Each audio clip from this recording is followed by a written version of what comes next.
is a combination of businessman and social activist. And when he first discovered the agricultural practice of aquaponics, it ignited a passion in him to help spread the application of this ancient farming technique to help support those who struggle to access fresh produce. Thanks to a partnership formed with the York Region Food Network, Stephen is now able to bring his vision to light, to create a working aquaponics system that is not only growing fresh produce, but is acting as a teaching model for those wanting to adopt this for their own food security.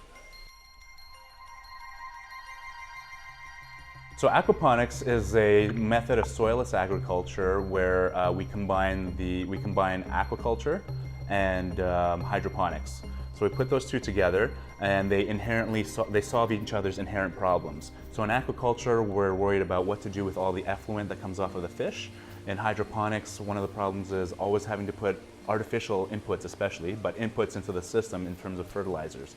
And those artificial inputs are usually oil-based.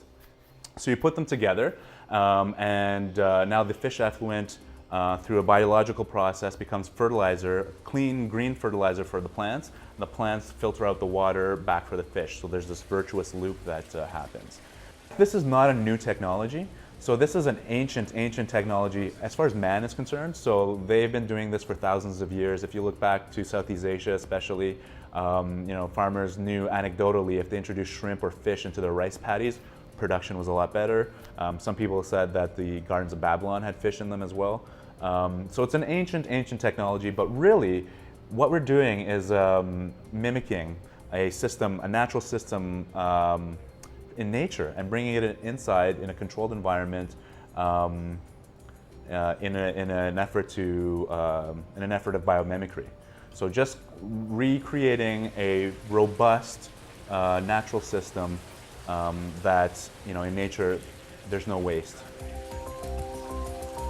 The system was built in such a way that Stephen says it has minimal points of failure. So we only have one pump driving the whole system, and basically that pump just brings the water from ground level up to a height so that it can be gravity fed back into the system and just slowly drained back down to ground level. So the pump just brings it up and it cycles. The recirculating water flows through 3 separate loops. One that sends water to the floating beds of lettuce.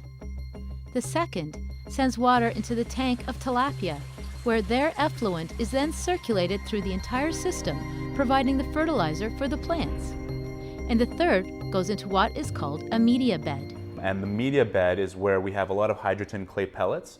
And so the pellets provide a ton of surface area for a couple of really beneficial bacteria that take the ammonia, break it down into nitrate, and then another bacteria comes in and eats the nitrate, turns it into nitrite, which is taken up by the plants.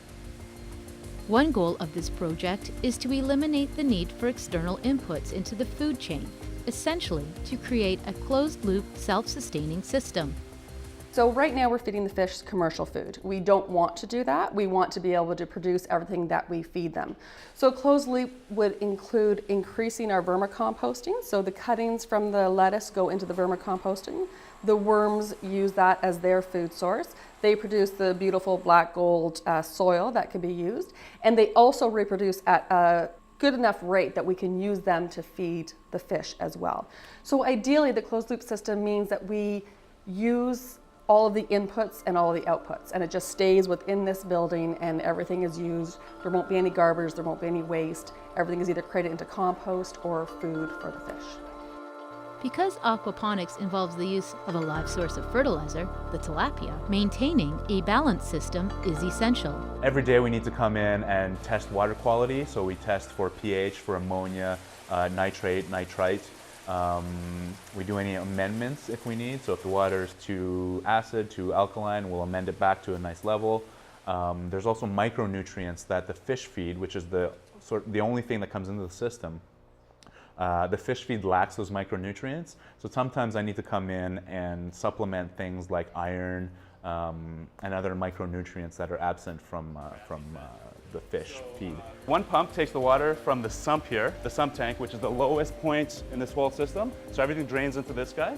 Then it fires the water up into the top here, And In so there's a pairing bunch with of gravity UpStream potential energy there, Aquaponics, and it's all the gravity York fed Region into Food 3 Network inches. is able to demonstrate to the public how a scalable system like this can play a key role in the future of urban agriculture. At this stage, we're using this facility as a jumping off point for urban agriculture innovation. So we can look at aquaponics as one idea, growing food in small spaces, growing food on roofs, all of those kind of things. It's interesting to have this in Newmarket because Newmarket is pretty much built out as a municipality. So if we want to build or grow food locally in Newmarket, we're going to have to do it in an urban setting. Not only is this an education site for the visiting public, but also for the parties involved, many of whom are new to this form of farming. Well, it's exciting. It's a learning curve every day, and we don't imagine the learning curves are going to end because we want to engage the community in such a way that they will also bring their knowledge. We can share the knowledge, whether it's about aquaponics, whether it's about growing in soil. We want this generally to be an innovation center for urban agriculture, and there's a variety of ways that you can grow things in this type of setting. There are a lot of wins in an aquaponics system. They're highly scalable, highly deployable. So one thing that I'm really excited about is putting these kind of systems next to our consumers in urban environments. So now you're next to your consumer, the footprint for transportation is very low. People can know their producer. Another big benefit is you're providing low skill employment in the cities. So that's a huge benefit. Again, so it's closed loop, it's de facto organic. So in these kind of systems, there's a natural check in place to make sure that I don't put any artificial things in. As soon as I put in pesticides or any artificial things, the fish die, and that kills my system. So the de facto organic, highly sustainable. Again, it's closed looped. I can any organic waste I can reprocess and put it back into the system, offsetting any more inputs that I need. And so the goal is to get as close as possible as closed looped. It's going to be impossible to get 100% because obviously we're taking things out of the system. We'll have to put stuff in. But material-wise, the goal is to get as far as we can closed looped to the point where the only input is energy. And we know there's renewable sources of energy. From the time the seeds are planted until they are ready to harvest, the whole process takes roughly 6 weeks. And although the team is still working on the numbers, they are estimating they can produce roughly 1,000 heads of lettuce on a monthly basis. To learn more about UpStream Aquaponics and the York Region Food Network, please visit our website for details.